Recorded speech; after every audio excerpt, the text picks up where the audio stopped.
Porque los árabes no tienen teatro. Tampoco, igual que no está el andaluz en las 1001 noches, en las 5000 páginas de las 1001 noches, no se menciona ni una sola vez el teatro. Los árabes no tienen teatro. Entonces no puede haber habido un Shakespeare entre ellos. La historia que cuenta Borges, que se pone en la piel de un hombre cordobés que se llamaba Averroes. Había tenido muchos nombres, como Narudín, durante toda su vida, durante toda su existencia, y por fin nosotros lo conocemos como Averroes.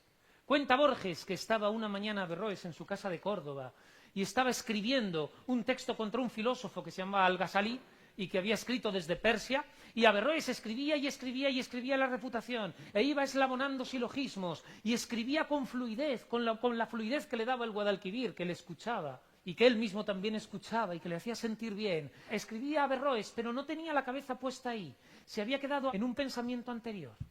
Esa misma mañana había leído un libro de Aristóteles, y trataba de interpretar a Aristóteles, pero había dos palabras que se encontró en la retórica, que ya había encontrado en la poética, que no podía comprender. Dos palabras, tragedia y comedia. No podía comprender. Él también pensaba, bueno, es que estoy leyendo la traducción de una traducción, pero no podía entender. Y ya se levantó un momento pensando que a veces uno tiene más cerca de lo que piensa las cosas que está buscando. Y se levantó a la biblioteca a coger un libro y le vino como una melodía que salía de la calle. Y el mismo Averroes se asomó por la ventana y vio que abajo, ¿sabéis qué vio? Unos niños que jugaban.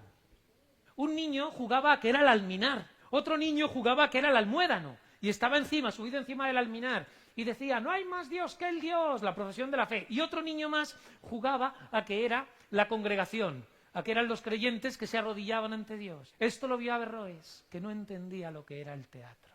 Volvió rápido a la librería, tomó un libro y de repente recordó que esa noche tenía una cena, así que más le valía acelerar la lectura y el trabajo. Llegó la noche, llegó la cena. Era una cena preparada para un viajero que acababa de llegar al Andalus, que se llamaba Al-Buqasim. Y en la cena había 4 comensales. Estaba por un lado el dueño de la casa, que se llamaba Farak, y era un hombre religioso, un estudioso del Corán. Estaba por otro lado el mismo Averroes. Estaba por otro lado el viajero, que se llamaba Al-Buqasim y que acababa de llegar.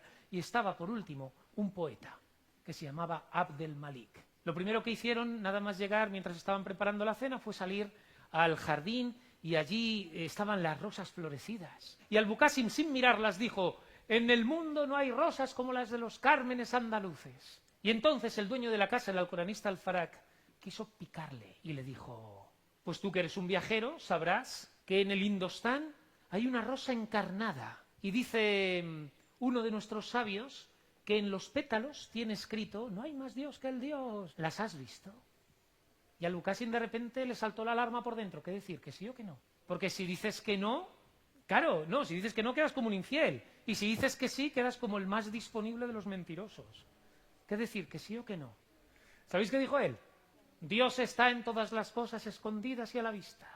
Y entonces todos dijeron, qué cierto es, qué cierto es, qué cierto es. Y estaba a punto de seguir por ahí cuando de repente Averroes se levantó y dijo, bueno, la verdad es que me es más fácil creer en un error en el docto que escribió esto que en rosas que tengan la profesión de fe en los pétalos. Pero hay quien dice que hay árboles que eran pájaros. Bueno, pero el pájaro y el árbol son naturales, pero la letra es un arte. Se vio que Al-Buqasim se quedaba el hombre así sin palabra. Y entonces le dijeron, cuenta alguna de las maravillas que hayas visto, cuenta. Y allí estaba Al-Buqasim, el hombre, buscando en su memoria, dice Borges con toda la maldad, espejo de íntimas cobardías. Buscó en su memoria algo que contar. Y dijo, yo he estado en la China. Y los otros se decían, ya, si eso se dice, con la lógica que le damos cuando tenemos el odio, que unos dicen, has estado en la China, y otros dicen, no has estado nunca, y otros dicen, has estado y has renegado de Dios en los templos. O sea, todas esas cosas se pueden decir a la vez. Al-Buqasim dijo, cuando estuve en la China, en Cantón, ¿dónde está Cantón? ¿Está cerca o lejos de la muralla? La muralla que construyó Alejandro Bicorne. Está lejos, dijo Al-Buqasim, como a 40 días en caravana. Os digo que cuando estuve en Cantón, me llevaron los mercaderes a una casa. Había mucha gente, todo el mundo estaba mirando en la misma dirección. Había un montón de terrazas y dentro de esa casa había como una tarima y primero hubo músicos, pero después se fueron los músicos y empezó a salir gente que hacía cosas rarísimas. O sea, hacía con que cabalgaban, pero tú no veías el caballo por ningún lado. Hacían con que estaban en la cárcel, pero no había barrotes. Luchaban con espadas, pero no eran espadas de verdad, eran espadas de caña. Y cuando uno moría, luego se volvía a levantar. Y Farak dijo, esos son los locos. los locos. No, que no estaban locos. Pregunté a uno de los mercaderes y me dijo que estaban contando una historia. ¿Cómo contando una historia? Sí, pero no contándola con las palabras, sino que tú lo veías. O sea, imaginemos, por ejemplo, la historia de los durmientes de Éfeso. Pues tú los ves cómo se acuestan, los ves cómo se dan el anillo, los ves cómo al cabo de 300 años se despiertan y los ves cómo mueren. ¿Pero no hablaban?, preguntó Alfaraj. Sí, hablaban. Entonces, ¿para qué hace falta tanta gente? Si hablando lo puedes construir todo. Además, podrían hablar en árabe, que es la lengua con la que Dios guía a sus ángeles. Qué mejor que el árabe. Ya empezaron a... Y entonces Abdel-Malik, que era poeta, y que para eso era poeta, dijo, hombre, no solamente es que el árabe sea la mejor de las lenguas, sino que es en la que se ha creado la mejor de las poesías. Aunque es verdad que la poesía merece ser renovada. O sea, entiendo que muy bien los beduinos que escribieron sobre el pozo que encontraban allí en Arabia, pero es que nosotros tenemos delante el caudaloso Guadalquivir. ¿Cómo no escribir sobre el Guadalquivir? Entiendo que los versos que hicieron los beduinos funcionaron muy bien hace 5 siglos. Por ejemplo, el verso de aquel beduino que dijo que el destino es como un camello ciego. Pero eso hay que superarlo.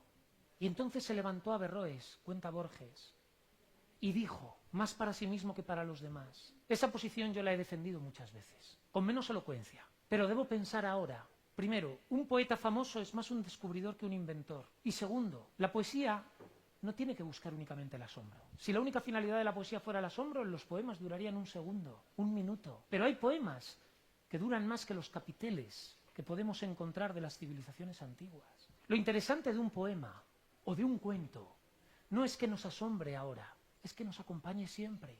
Cuando aquel beduino dijo que el destino es un camello ciego, yo lo puedo sentir también. ¿Quién no ha sentido de vosotros que el destino es torpe, es fuerte, es inocente y es inhumano? Como un camello ciego.